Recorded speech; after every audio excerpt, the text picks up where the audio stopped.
nos convocando a fazer o Evangelho no lar. Pelo menos uma vez por semana, porque eu falei uma vez por semana, não pode ser mais, tá? Mas pelo menos uma vez por semana, reúne a tua família e felicita com o Espiritismo, criando assim e mantendo o culto evangélico para que a diretriz do Mestre seja eficiente, roda de amor à sabedoria em tua casa. Alguém poderia perguntar: eu posso fazer o Evangelho no lar na casa da vizinha? Pode, mas você vai estar ajudando o ambiente da casa da vizinha ficar protegido. E a sua casa? Ficar sem. Então, olha que interessante, você pode combinar com a vizinha. Olha, vamos fazer o Evangelho junto? Você faz aí na tua casa, eu faço aqui na minha. Vamos combinar no mesmo dia, mesma hora? Fica mais gente produzindo energia. É aquilo que a gente falou, quanto maior, melhor, né? Maior o número, melhor. Então a gente pode sim fazer o Evangelho na nossa casa, ou a vizinha fazer o Evangelho na casa dela, e juntos, no mesmo dia, na mesma hora. É interessante que a gente sempre faça o Evangelho na nossa casa, porque ele vai nos ajudar, vai ajudar o nosso ambiente doméstico. Ah, mas tem lá um amigo que quer que eu vá lá na casa dele para fazer com ele. Tudo bem, você vai, explica, mostra como funciona, mas depois deixa ele fazer na casa dele e você volta e faz na sua também, tá? Outra vez o livro Entre a Terra e o Céu, e aqui a gente vai ver uma situação, está lá no meio da história, tá? De um evangelho que foi realizado aqui no quarto, porque tinha uma criança, uma menininha doente, que precisava estar na cama. E, por coincidência, essa menininha a mãe tinha levado ao médico, ao hospital, e depois foi detectado que ela estava com problema de pneumonia, mas foi medicada e foi para casa, iria continuar sendo medicada. E o enfermeiro que estava atendendo, na conversa, numa conversa assim, corriqueira, né? Ficou sabendo que eles iam voltar para casa e não tinham condição, iam pegar uma condução, não estava um dia bonito. Então ele ofereceu carona para levá-la. E a senhora, a moça, a mãe da menina, aceitou. E como era o dia do Evangelho, na hora, logo depois que ele chegava, ela falou: olha, hoje a gente tem o Evangelho no lar, o senhor aceita fazer com a gente o Evangelho? E ele falou: tudo bem. Ele não tinha assim propriamente uma religião, né? Mas aceitou ficar. Então, olha só, o enfermeiro é esse que está aqui, o enfermeiro Mário. Essa é a mãe da menina doente, o nome dela é Antonina. Aqui os outros 2 filhos, a Antonina tinha 4 filhos, mas um tinha desencarnado, ela tinha só os 3. Por isso, quando a pequena ficou doente, ela ficou muito apreensiva, porque já tinha perdido um filho, né? E esse enfermeiro, e esse quem é? Clarencio, exatamente. Olha que interessante, um ministro de nosso lar, e ele está ali atendendo. E isso tudo por causa daquela prece feita pela jovem que eu contei, tá? É uma das peças encaixando lá naquele tal quebra-cabeça que eu falei. E o ministro Clarencio, a Antonina, pede para o enfermeiro abrir o Evangelho. E olha o que o Clarencio está fazendo. Está ajudando para que o Evangelho seja aberto naquela página importante para a leitura. Tem isso? Tem. Quantas vezes a gente está atribulado, está meio chateado, bravo até, e abre o Evangelho e vê lá uma mensagem que fala: nossa, isso era para mim. Acontece. Aqui também. E ele abriu no capítulo que falava: amai aos inimigos. Olha só. Interessante que a Antonina vira para ele e fala assim: bom, o senhor é um enferminho, acredito que o senhor não tenha inimigos, né? O que ela não sabia é que ele estava exatamente pensando em um inimigo. Olha só o pensamento dele. Vocês estão vendo aqui? Um casal, né? Essa moça que está aqui era noiva dele. Acontece que essa moça, chamada Zulmira, numa determinada situação, encontrou uma outra pessoa. Ela era noiva do Mário. Encontrou outra pessoa e essa outra pessoa tinha ficado viúvo. Era o Amaro.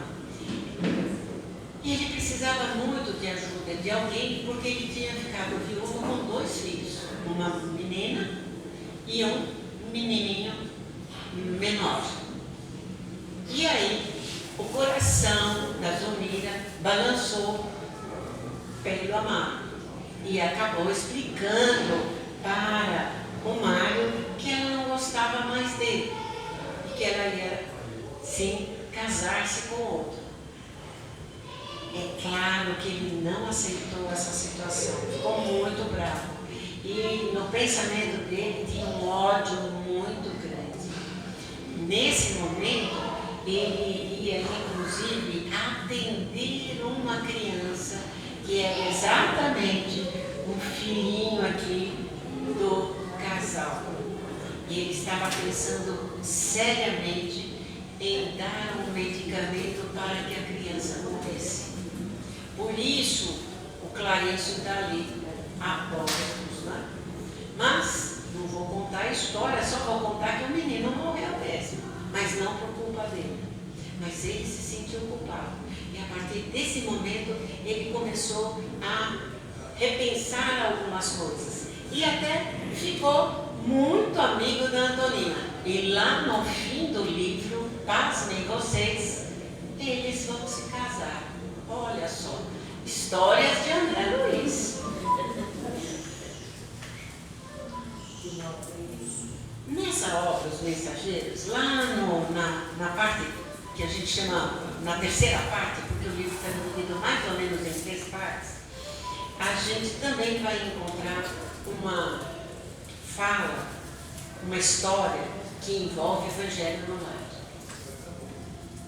É uma oficina de nosso lar, é assim chamada.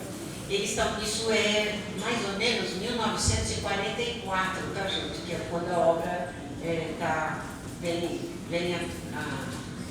no prédio, né? Vem à tona.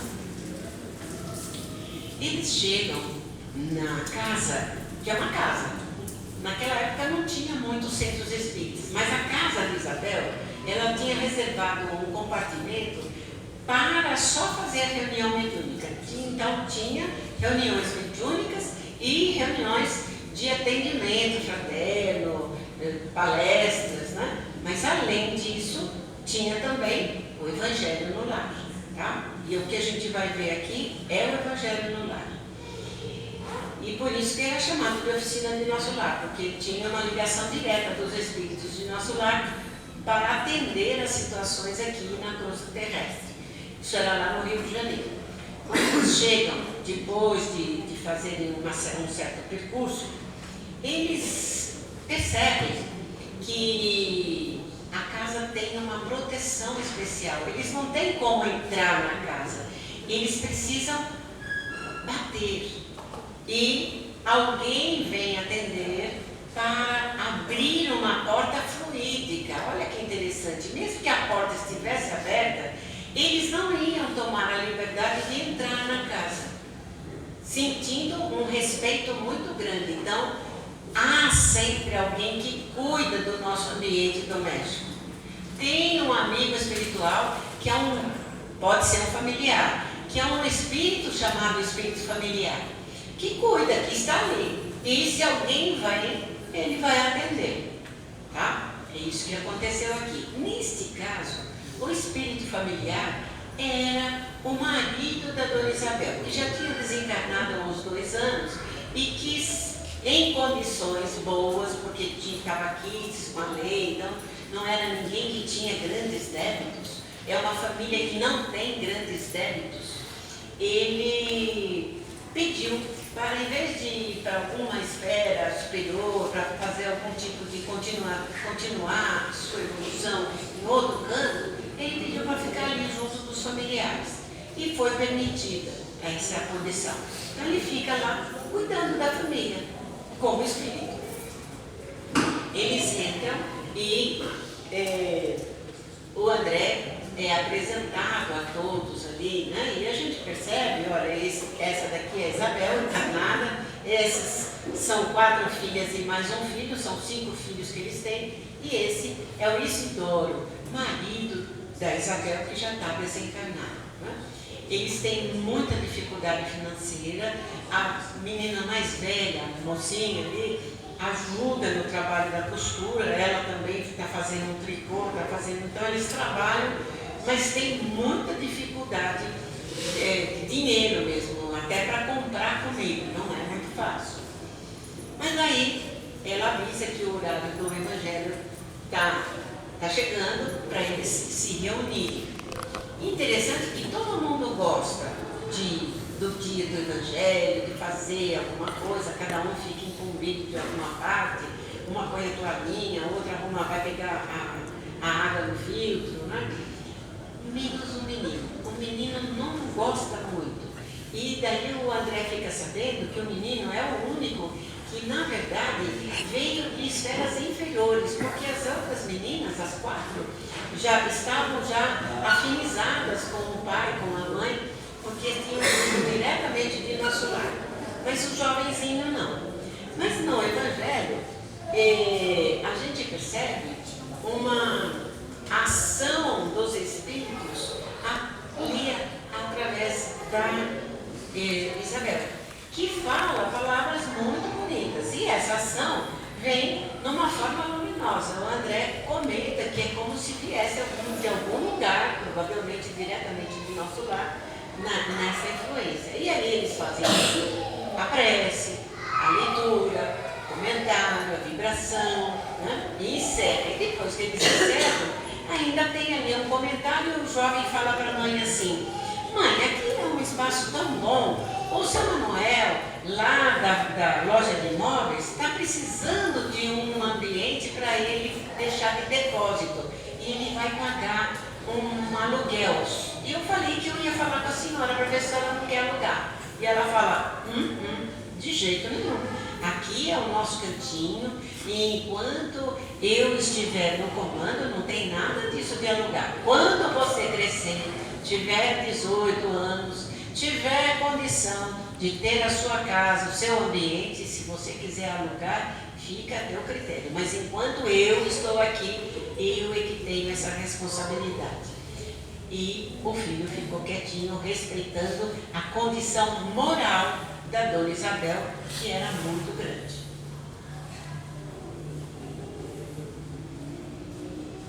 A imagem que eu falei é essa aqui depois dos comentários, tá?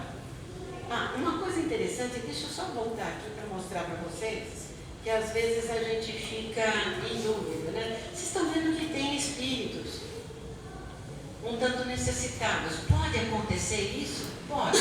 E André é muito claro, ele diz assim: tinha alguns espíritos necessitados de ouvir aquela palavra, mas não havia nenhum espírito que fosse rebelde.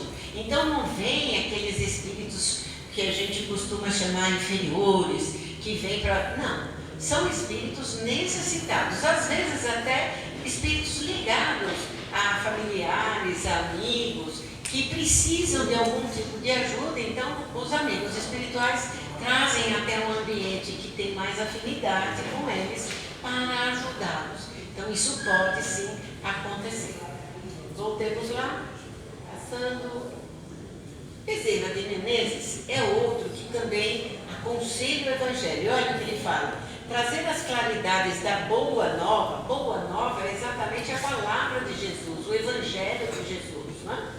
Ao tempo da família é aprimorar todos os valores que a experiência terrestre pode nos oferecer.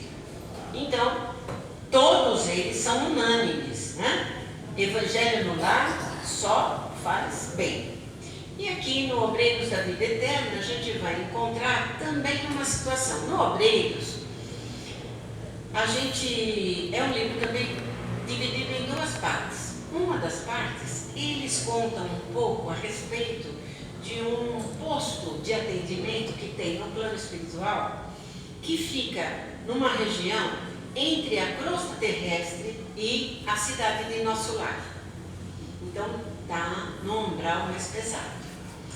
É uma casa transitória. Por que transitória? Porque quando a situação está muito pesada naquele ambiente, ela transita, ela muda para outro lugar. E na primeira parte do livro ele conta isso, ele fala inclusive de uma mudança, fala de muita coisa interessante. Mas na segunda parte do livro, eles já estão aqui na crosta, tem um responsável, que é o Jerônimo, pela equipe, e eles vêm para recolher 5 espíritos que saíram de Nosso Lar há em torno de 60, entre 60 e 70 anos,